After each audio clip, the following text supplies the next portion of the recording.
2023ರ ವಿಧಾನಸಭಾ ಚುನಾವಣೆಯಲ್ಲಿ ಅಭ್ಯರ್ಥಿಗಳು ಮತದಾರರನ್ನ ತಮ್ಮತ್ತ ಸೆಳೆಯಲು ಮೊದಲು ಉಪಯೋಗಿಸುವಂತಹ ಅಸ್ತ್ರ ಅಂದ್ರೆ ಅದು ಪ್ರಣಾಳಿಕೆ. ಇಂತಹ ಪ್ರಣಾಳಿಕೆ ಎಂಬ ಅಸ್ತ್ರವನ್ನ ಇಟ್ಟುಕೊಂಡು ರಾಜ್ಯದ ಮತ್ತು ತಾಲೂಕಿನ ಜನತೆಯ ಮುಂದೆ ನಿಂತು ನಿಮ್ಗಳ ಅಭಿವೃದ್ಧಿಗೆ ನಾನು ಶ್ರಮಿಸಲು ಸಿದ್ಧನಿದ್ದೇನೆ.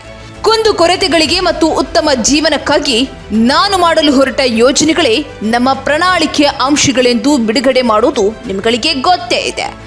ಆದರೆ ಇಂತಹ ಪ್ರಣಾಳಿಕೆಗಳು ಸಾರ್ವಜನಿಕರ ಕುತೂಹಲವನ್ನ ಹೆಚ್ಚಿಸುವುದರಲ್ಲಿ ಎರಡು ಮಾತೇ ಇಲ್ಲ.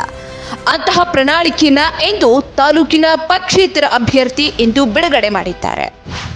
ಹೌದು ವೀಕ್ಷಕರೇ, ಕಳೆದ 1.5 ವರ್ಷಗಳಿಂದ ತಾಲೂಕಿನಾದ್ಯಂತ ಸಂಚಾರ ಮಾಡಿರುವ ಪಕ್ಷೇತರ ಅಭ್ಯರ್ಥಿ ಟಿ ಮಂಜುನಾಥ್ ನಮ್ಮ ತಾಲೂಕಿಗೆ ಏನ್ ಬೇಕು ಏನ್ ಬೇಡ ಎಂಬುದರ ಅಂದಾಜು ಲೆಕ್ಕ ಹಾಕಿರುವುದರಲ್ಲಿ ಎರಡು ಮಾತೇ ಇಲ್ಲ.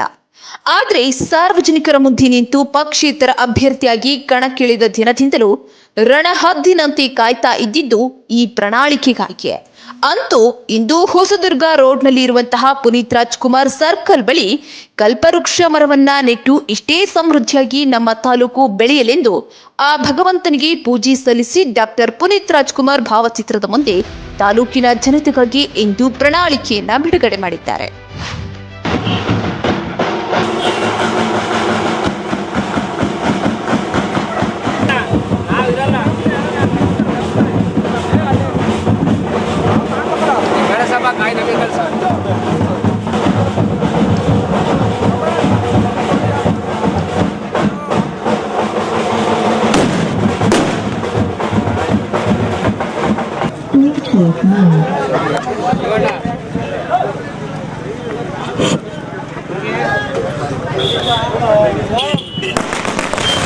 ಈ ಒಂದು ಪ್ರಣಾಳಿಕೆಯಲ್ಲಿ ಬಹಳ ಪ್ರಮುಖವಾಗಿ ತಾಲೂಕಿನ ಜನತೆಗೆ ಉದ್ಯೋಗ ನೀಡಬೇಕು. ಉದ್ಯೋಗಕ್ಕಾಗಿ ಬೃಹತ್ ನಗರಿ ಬೆಂಗಳೂರಿನತ್ತ ನಮ್ಮ ತಾಲೂಕಿನ ಸುಮಾರು 20ರಿಂದ 25 ಸಾವಿರ ಜನ ವಲಸೆ ಹೋಗ್ತಿದ್ದಾರೆ.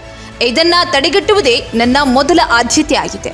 ಅದಕ್ಕಾಗಿ ಪಟ್ಟಣದ ಹೊಸಕೋಟ್ ಹತ್ತಿರ ಇರುವಂತಹ ನನ್ನ ಸ್ವಂತ ಜಮೀನಾಗಿರುವಂತಹ 4 ಎಕರೆ 2 ಗುಂಟೆ ಜಾಗವನ್ನ ಈಗಲೂ ಅದಕ್ಕಾಗಿ ಮೀಸಲಿಟ್ಟಿದ್ದೇನೆ. ಕನಿಷ್ಠ 4ರಿಂದ 5 ಸಾವಿರ ಜನತೆಗೆ ಉದ್ಯೋಗ ಒದಗಿಸುವುದೇ ನನ್ನ ಮೊದಲ ಆದ್ಯತೆ ಆಗಿದೆ. ಅದಲ್ಲದೆ ಈ ತಾಲೂಕಿನ ಜನತೆಗಾಗಿ ಆರೋಗ್ಯ ಶಿಕ್ಷಣಕ್ಕಾಗಿ ಹೆಚ್ಚಿನ ಒತ್ತನ್ನ ನೀಡಲಾಗುತ್ತದೆ ಎಂದು ಈ ಸಂದರ್ಭದಲ್ಲಿ ಭರವಸೆಯನ್ನ ನೀಡಿದ್ದಾರೆ.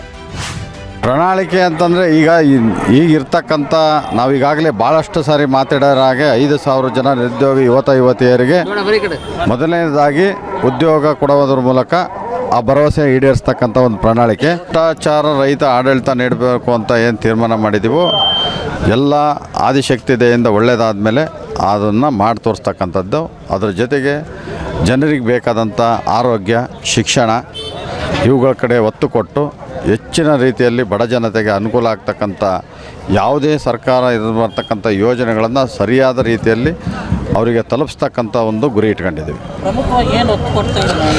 ಪ್ರಮುಖವಾಗಿ ನಾವು ನಿರುದ್ಯೋಗ ಯುವತಿಯರಿಗೆ ಹಾಗೂ ಮಹಿಳೆಯರಿಗೆ ಉದ್ಯೋಗ ಕೊಡೋ ಭರವಸೆನೇ ನಮಗೆ ಪ್ರಮುಖವಾದ ಬೇಡಿಕೆ. ಏನಾದರೂ ಮಾಡಿ ನಮ್ಮ ತಾಲೂಕಿಗೆ ಒಂದು 5,000 ಜನಕ್ಕೆ ಉದ್ಯೋಗ ಕೊಡೋಣ ಅಂತಕ್ಕಂಥದ್ದು ಮೊದಲನೇ ತೀರ್ಮಾನ ಆಗಿತ್ತು. 5,000 ಜನಕ್ಕೆ ಉದ್ಯೋಗ ಕೊಡೋಕ್ಕೆ ಏನು ಮಾಡಿದ್ರೆ ನಾವು 5,000 ಜನಕ್ಕೆ ಉದ್ಯೋಗ ಕೊಡ್ಬೋದು ಅಂತಕ್ಕಂಥದ್ದು ಯೋಚನೆ ಮಾಡಿದಾಗ ಫಸ್ಟು ನಮ್ಮ ತಾಲೂಕಿಂದ 25ರಿಂದ 30,000 ಜನ ಬೆಂಗಳೂರಿಗೆ ಹೋಗಿದ್ದಾರೆ. ಅವ್ರನ್ನ ಜೊತೆಗೆ ಇಲ್ಲಿ ಏನು ಇರ್ತಕ್ಕಂಥ ನಿರುದ್ಯೋಗ ಯುವತಿಯರಿಗೆ ಮಹಿಳೆಯರಿಗೆ ಒಂದು ಗಾರ್ಮೆಂಟ್ಸ್ ಓಪನ್ ಮಾಡಿದರೆ ನಾವೇನಾದರೂ ಅವ್ರ ಕಷ್ಟದಲ್ಲಿ ಭಾಗಿಯಾಗ್ತೀವಿ ಅಂತಕ್ಕಂಥ ಮಾತನ್ನು ಅಂದ್ಕೊಂಡು ಫಸ್ಟು ಶುರು ಮಾಡಿದ್ವಿ. ನಾವು ಫಸ್ಟಿಗೆ ಅಂದ್ಕೊಂಡಿದ್ದು ಟೌನ್ನಾಗ ಮಾಡಬೇಕು ಅಂತಲ್ಲ, ನಾವು ಮತ್ತೋದು ಮತ್ತು ಆ ಭಾಗದಾಗೆ ಜಾಗ ನೋಡಿದ್ವಿ, ಅಲ್ಲಿ ಮಾಡೋಣ ಅಂದ್ಕೊಂಡ್ವಿ.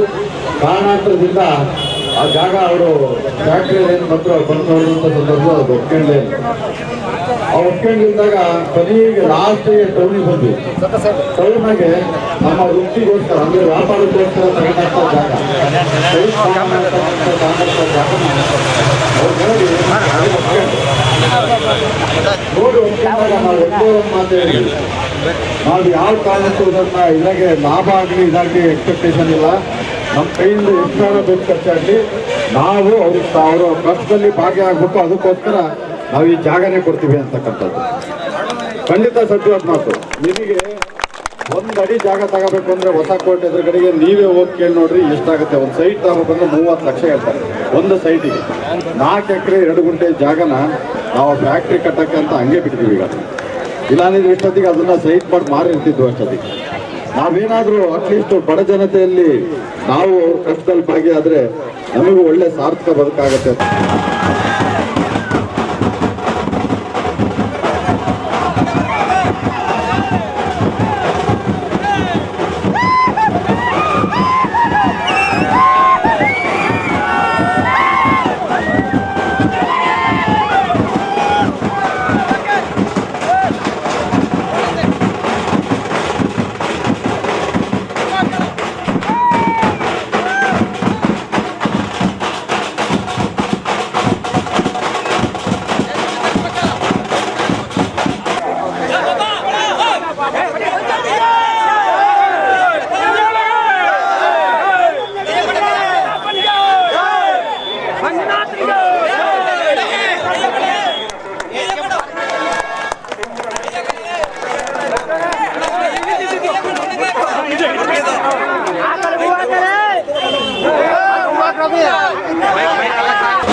ಒಟ್ಟಾರೆ ಇಂದು ಒಂದು ಕಡೆ ಬಹುನಿರೀಕ್ಷಿತ ಪಕ್ಷೇತರ ಅಭ್ಯರ್ಥಿ ಟಿ ಮಂಜುನಾಥ್ ತಮ್ಮ ಪ್ರಣಾಳಿಕೆಯನ್ನ ಬಿಡುಗಡೆ ಮಾಡಿದ್ದು, ಮತ್ತೊಂದು ಕಡೆ ಅಂದ್ರೆ ಹೊಸದುರ್ಗ ರೋಡ್ನಲ್ಲಿರುವಂತಹ ಪುನೀತ್ ರಾಜ್ಕುಮಾರ್ ಸರ್ಕಲ್ನಿಂದ ಹಿಡಿದು ಮಲ್ಲಪ್ಪನಹಳ್ಳಿಯ ಸಿದ್ದರಾಮೇಶ್ವರ PU ಕಾಲೇಜ್ವರೆಗೆ ಬೃಹತ್ ರೋಡ್ ಶೋ ಮೂಲಕ ಮತಯಾಚನೆಯನ್ನ ಮಾಡಿದ್ದಾರೆ.